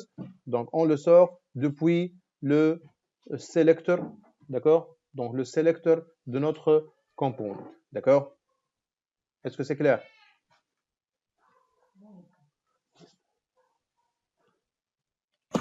Oui, d'accord. Ben, on va passer à la création d'un component, d'accord? On va mettre en pratique ce qu'on vient de voir. Donc, je vais aller au terminal ici et je vais générer un component. Donc, on a dit qu'on peut écrire generate component, d'accord? Et fournir le nom du component. Par exemple, je vais créer, par exemple, ici, un component qui s'appelle navbar, d'accord? Donc, on peut écrire generate component ou bien uniquement la lettre G et la lettre C. Donc, generate component. Et bien sûr, il est indispensable d'écrire le nom du component qu'on souhaite générer. Donc, l'exécution de cette commande-là, elle va nous créer, vous allez remarquer qu'un nouveau dossier sera créé sous le dossier app ici. D'accord? Voilà, donc ça s'appelle navbar. D'accord? Dans ce dossier-là, on va trouver les différents fichiers du component. D'accord? Fichier TS. Donc, bien sûr, le fichier TS, il contient le code nécessaire. D'accord? L'exportation de la classe. D'accord? Le ng on init qu'on venait de voir, donc un des hooks du cycle de vie. D'accord? Et surtout, les métadonnées, donc metadata, donc surtout le sélecteur qui va pouvoir être utile pour intégrer ce component dans d'autres components. D'accord? Donc, à part la création du dossier et les différents fichiers qu'il contient, bien sûr, le fichier CSS est vide. Le fichier spec, il contient déjà des informations, on ne va pas les utiliser. Et le fichier HTML, le template, il contient juste un paragraphe qui dit que navbar works pour pouvoir tester le component. D'accord? Si on va intégrer le component au niveau d'un autre component, on est sûr qu'il le prenne en charge, hein. Donc, si on va par exemple maintenant à app.module.ts, on va voir que Angular, donc ici, lors de l'exécution, il a dit que à part la création des 4 fichiers, qu'est-ce qu'il a fait? Il a fait l'update, d'accord, du app module. D'accord? Qu'est-ce qu'il a fait exactement? Il a rajouté cette ligne-là, là où il a importé le nouveau component. Donc, import navbar component from le chemin du component. D'accord? Et il le déclare au niveau des déclarations du ng module. D'accord? Il le déclare, donc c'est-à-dire que ce component peut être utilisé maintenant au niveau de mon application. D'accord? Donc, si on va devoir afficher ce component-là, donc on a le component qui a ce template-là. je souhaite maintenant intégrer ce component dans l'application. C'est-à-dire, je veux voir ce component au niveau de mon application ici. Il y a un seul moyen de le faire, c'est de passer par le app component. D'accord?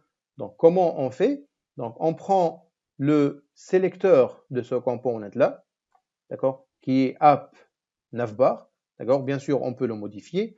Et on va vers le app component.html. On a dit que c'est le component root de notre application et que tout autre component, pour qu'il soit affiché, il doit passer par ce component-là. D'accord?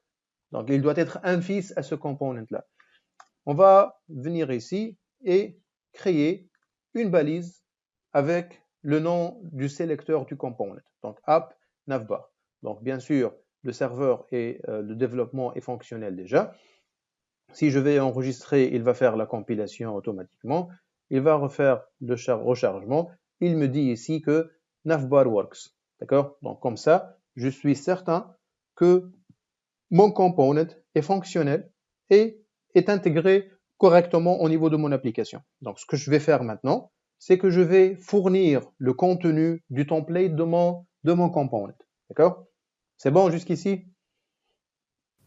مسيو معناها في الباج index.html جلوبال نحطوا كان الباليز نتاع الاب كومبوننت للروت معناها كهو واللي نكريوهم نحطوهم في الباليزات نتاعهم في الكومبوننت الروت. Exactement. Exactement. Le index.html, tu ne vas pas le toucher. Pratiquement, hein? On ne va pas le toucher que rarement. En tout cas, si on va le toucher, on ne va pas modifier cette partie-là. D'accord? Généralement, on garde, ça peut être modifié. Hein? On peut rajouter d'autres components ici. D'accord? On peut le faire. Mais, de préférence, qu'on rattache tous les components à ce component racine. D'accord? Ce component root. Comme on a fait maintenant, on a ajouté le navbar au niveau du component root. Bien sûr, il va être intégré automatiquement au niveau de l'index.html, comme c'est affiché ici. Hein. Donc ici, le code source de l'application, il reste le même, app root, et le component est injecté au niveau de ce component-là. Le nouveau component navbar est injecté avec l'autre component. Ben. Donc, on va pouvoir créer le navbar. Donc, on va aller à getbootstrap.com. On va aller à la liste des exemples ou bien la documentation, component, navbar. Donc, vous pouvez choisir si vous ne voulez pas travailler avec Bootstrap, vous êtes libre, vous pouvez installer toute autre dépendance. Toutes les autres dépendances peuvent être installées aussi comme on a fait pour Bootstrap. Hein. Donc, je vais prendre le code de ce navbar là. Donc, je vais le copier. Et je vais aller à navbar.html et je vais coller le contenu. Donc, je enregistre, je reviens vers l'application. Normalement, il doit m'afficher le navbar. Voilà. Donc, le navbar est affiché. D'accord? Donc, je vais juste faire quelques modifications. Je vais dire que c'est ULT, par exemple, phone store, par exemple. Je vais commenter la liste des liens. Je ne vais pas les utiliser maintenant pour que l'affichage soit plus simple. Je vais supprimer le formulaire de recherche. Je vais garder uniquement le bouton. Le bouton, bien sûr, je ne vais pas l'utiliser comme étant un submit. Donc, ça va être plutôt un checkout pour notre panier. D'accord? Voilà. Donc, ici, on a notre navbar. Bien sûr, feel free de créer le navbar que vous voulez. Donc, je vais changer success à primary. Je préfère le bleu. Voilà. Donc, et je vais rajouter une autre dépendance. Cette fois, je vais la rajouter avec le CDN. Hein. Donc, material.io.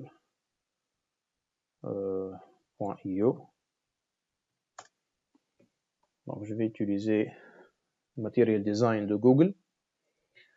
D'accord? Donc, on va aller à Get Started. Donc, juste, je vais chercher le lien CDN. Hein? Donc, Get Started, la partie web. Donc, Web Getting Started.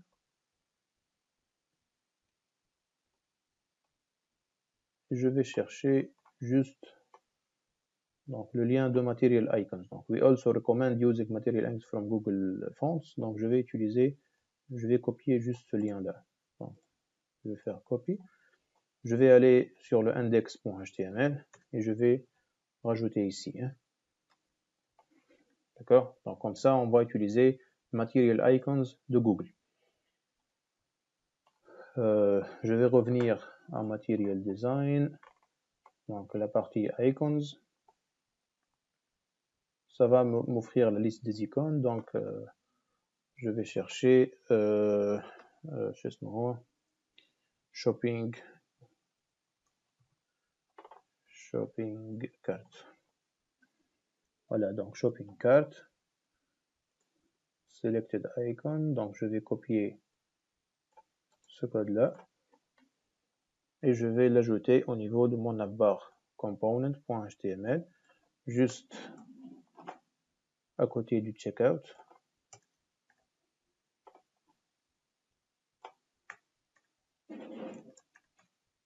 Voilà. Donc à côté du checkout, j'ai oublié. Voilà. Non, c'est pas bon. Donc si on revient vers notre application. Voilà, donc on a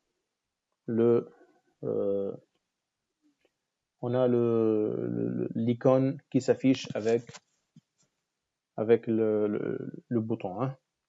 C'est bon? Donc on a juste ajouté Material Icons comme étant une dépendance avec directement le CDN de Google APIs.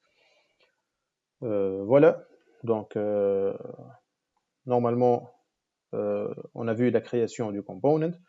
Donc ce que je vous demande de faire pour la prochaine fois, c'est que tout d'abord, avant de passer à ce que je vous demande de faire, je vais créer un nouveau repository sur GitHub sur lequel je vais rajouter le code source que je suis en train de faire. Comme ça, si vous voulez revenir au code source, vous pouvez le trouver. Hein. Donc, ça va être ULT 2020 groupe A. Je vais laisser la config comme elle est, public, pas de readme file, pas de gitignore, pas de licence. Je vais créer le repo. Sur ce repo-là, je vais copier le git add pour ajouter. Donc ici, le git est déjà initié. Hein. Donc le git est déjà initié. Donc juste, je vais changer le remote. Hein. Donc je vais dire que je vais utiliser le remote sur ce lien-là. Et je vais pas faire de branche. Je vais faire le push directement du master.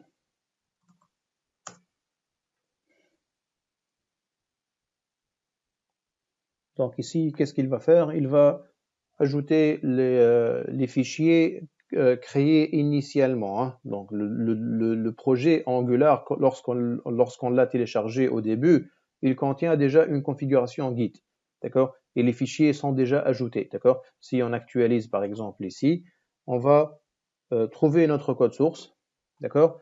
Mais si on va par exemple sur SRC, on va sur app par exemple, on ne va pas trouver le component qu'on vient de créer. D'accord? Pourquoi? Parce que les modifications qu'on vient de faire, on les a pas committées. On doit faire le commit. D'accord? Donc, qu'est-ce que je vais faire? Je vais faire git git add tout d'abord. Donc je vais ajouter tous les fichiers à Git, d'accord, pour qu'ils prennent en charge les fichiers que je viens de modifier. Ensuite, je vais faire git commit -m, donc avec le message par exemple first commit. Donc comme ça, il a fait le commit des différentes modifications et il me reste à refaire le push une autre fois, hein. Donc git push vers le master et il va transporter les modifications que je viens de faire vers le remote. Maintenant, si j'actualise, vous allez remarquer que le dossier navbar, il va apparaître ici, hein. Voilà, donc navbar, il a apparu ici avec les modifications, d'accord? Voilà, donc comme ça, je vous donnerai le lien de ce repo-là. Comme ça, vous aurez les codes sources de notre application, de l'exemple qu'on est en train de faire en classe, vous l'aurez sur GitHub. Ce que je vous demande de faire pour la prochaine fois, c'est de créer des projets Angular vierges pour vos projets. Donc, chacun de vous a déjà un groupe avec lequel il va réaliser un projet. Donc, vous devez créer un projet Angular avec par exemple l'Angular CLI comme on a vu, ng new, et vous fournissez le nom de votre projet. Donc, vous créez aussi un repo sur GitHub de votre projet. Bien sûr, GitHub, GitLab, Bitbucket, vous faites le choix de l'outil que vous souhaitez. D'accord? Ensuite, vous devez aller sur le projet. Donc, je dis vous devez aller, c'est pas toute l'équipe, hein. Un seul membre de l'équipe, il fait ce travail-là, d'accord? La création du projet, l'ajouter sur GitHub et ajouter ses camarades sur le projet. Donc, vous allez sur Settings, d'accord? Les paramètres de votre repo, d'accord? Vous allez à Manage Access. Il vous demande de confirmer votre password. D'accord? Donc, au niveau de Manage Access, vous pouvez inviter des collaborateurs. Et ici, vous invitez vos camarades, d'accord? Vos camarades de l'équipe, c'est-à-dire. Donc, une équipe de 4 personnes. Une seule personne, il crée le projet sur GitHub. Il crée un projet Angular. Il le monte sur GitHub, d'accord? Et il invite ses amis comme collaborateurs, d'accord? Bien sûr, vous devez m'inviter. Moi, lorsque votre projet est privé, si le projet, vous avez créé un projet privé, vous m'invitez comme collaborateur. Si votre projet est public, vous m'envoyez juste le lien. D'accord? Donc, par exemple, si quelqu'un d'entre vous a déjà, je sais par exemple que mon ami dans l'équipe, il a déjà un compte. Je peux fournir directement son nom. D'accord? يوسف شكون هنا par exemple عنده un compte sur GitHub فيكم؟ الو انا عندي الاسم؟ اسم الكونت معناها شنو هو؟ اليوزر نيم نتاع GitHub نتاعي. سوما تيري 12 شيفر معناها فوالا تيري. Voilà, donc comme ça, si j'invite cet utilisateur-là, il va pouvoir faire la modification, d'accord? Il va pouvoir faire la modification sur le projet que je viens de créer, d'accord? Donc, vous devez inviter vos amis de l'équipe comme collaborateurs sur le projet, d'accord? Par exemple, si votre coéquipier n'a pas un compte, d'accord? Qu'est-ce que vous pouvez faire? Vous pouvez fournir son email, d'accord? Donc, je fournis son adresse mail, d'accord? Et comme ça, il aura, juste à Gmail ou à TULT, hein, comme ça, il recevra une invitation, d'accord, de collaboration sur le projet depuis GitHub. Comme ça, il va créer un compte obligatoirement pour pouvoir contribuer, d'accord? Donc, tous les travaux que vous allez faire, je vais les tracer sur GitHub, c'est-à-dire, je ne vais pas demander qui a fait cette partie ou bien qui a fait cette partie. Lorsque j'entre sur votre repo, je peux voir qui a écrit une telle ligne de code, à quelle heure qu'il a fait. Par exemple, sur les deadlines, lorsque je vous demande de créer quelque chose, je peux voir est-ce que ça a été créé dans les délais ou non. D'accord? Et qui a créé une telle chose, c'est-à-dire la quantité de travail, je peux la voir aussi. D'accord? Donc, pour la prochaine fois, je reprends. Donc, à part la création du projet, le monter sur Angular, sur GitHub et ajouter vos amis comme collaborateurs, vous devez bien sûr commencer à créer les premiers components. Vous pouvez par exemple créer un component navbar comme j'ai fait maintenant. Chacun d'entre vous, il peut s'imaginer son application, sa partie, la partie sur laquelle il va travailler. Il peut créer les components de sa partie. D'accord? Il peut organiser les components, même avec ComponentWorks. Hein. Vous n'êtes pas obligé de créer le contenu maintenant. Hein. Donc, juste, on peut trouver des ComponentWorks, par exemple, un agencement de différentes interfaces. Hein. Et croyez-moi, même si après on va basculer vers les modules, on peut importer le contenu que vous avez fait dans les différents modules. Hein. D'accord?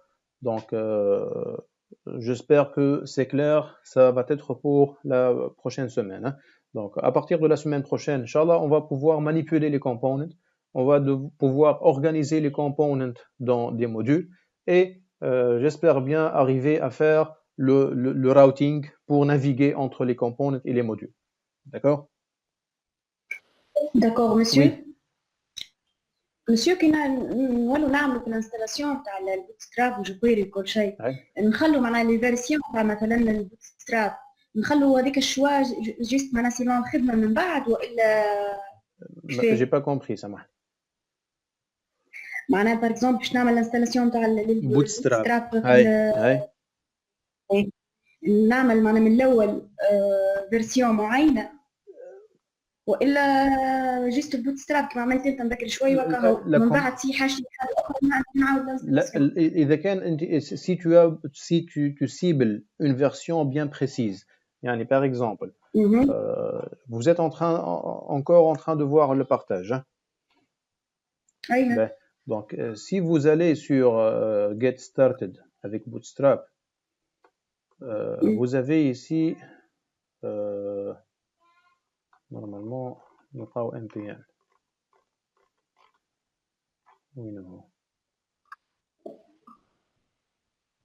quick start وين هو npm فماش downloads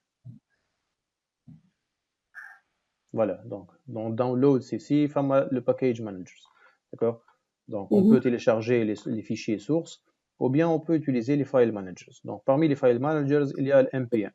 Donc ici, on nous fournit npm install bootstrap.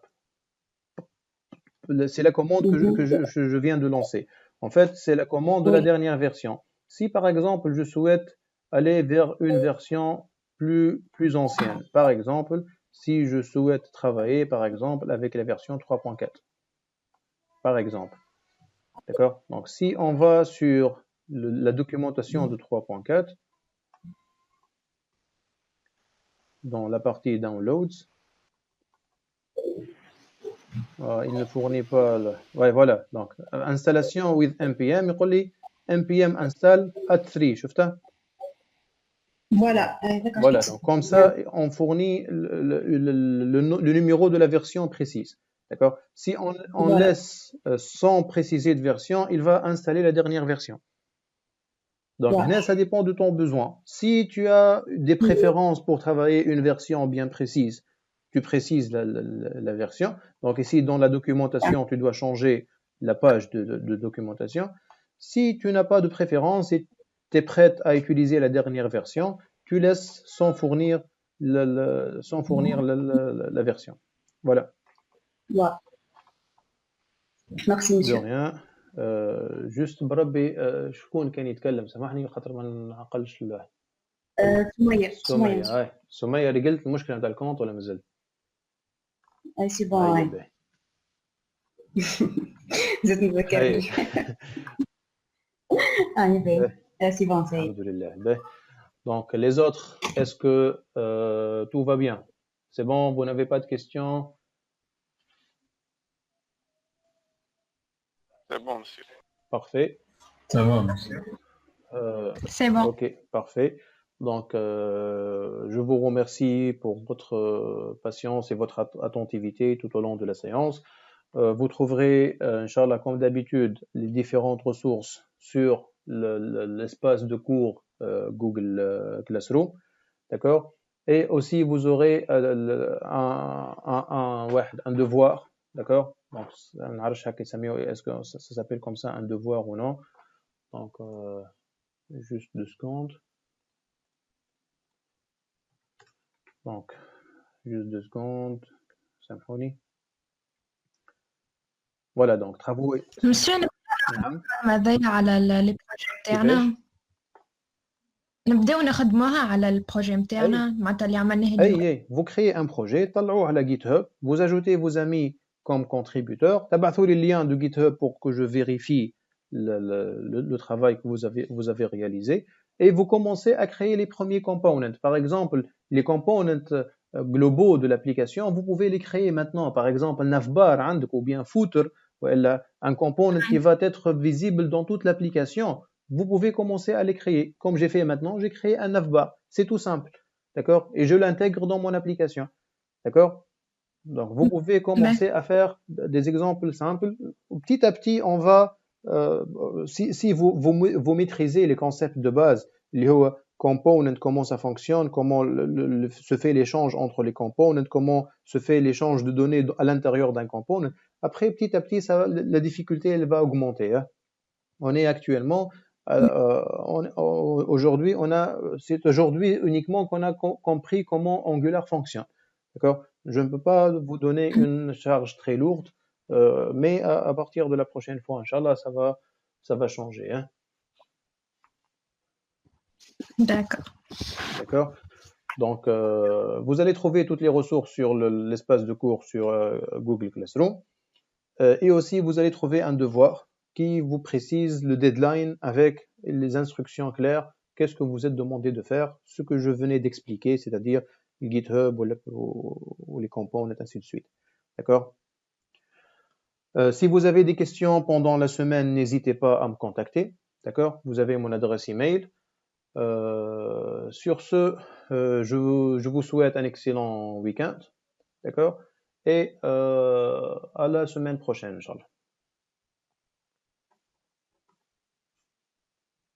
Merci. Merci à vous.